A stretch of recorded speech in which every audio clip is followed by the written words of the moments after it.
পৃথিবীর অস্তিত্ব শুরু থেকে এখন পর্যন্ত সম্ভবত বাঙালি জাতি একমাত্র জাতি যে জাতি ভাষার জন্য এবং চাকরির জন্য জীবন হারিয়েছে।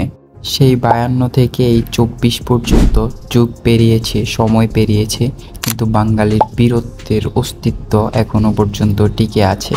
আজকে সেই বীরদেরই দেখব যারা এই 24-এ এসেও শত্রু বাহিনীর গুলির সামনে নিজেদের বুক পেতে দিয়েছিল। শহীদ আবু সাইদ, বেগম রোকেয়া বিশ্ববিদ্যালয়, যার সাহসিকতা দেখে মনে হয়েছিল এ যেন এক রক্তে মাংসে গড়া ভয়ডরহীন পুরুষ।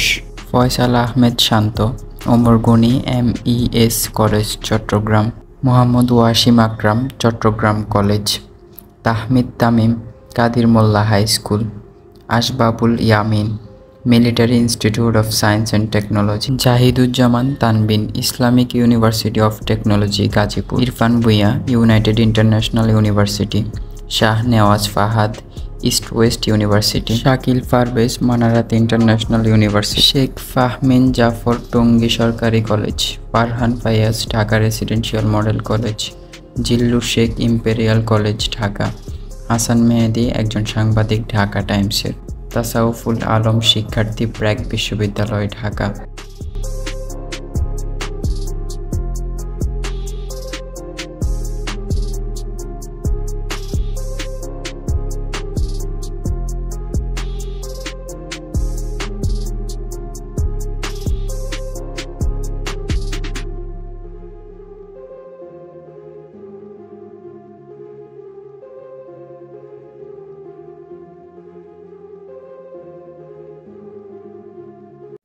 এখানে শুধুমাত্র 30 জন শহীদের ছবি, নাম এবং তথ্য দেওয়া আছে, যা শহীদের সংখ্যার কাছে অতি নগণ্য, কারণ ধারণা করা হয় প্রায় 1000 মানুষ শহীদ হয়েছেন এই কোটা আন্দোলনে। পর্যাপ্ত তথ্য পেলে অবশ্যই আরেকটি ভিডিওর মাধ্যমে আমাদের শহীদ ভাইদেরকে চিনিয়ে দেওয়া হবে আপনাদের কাছে।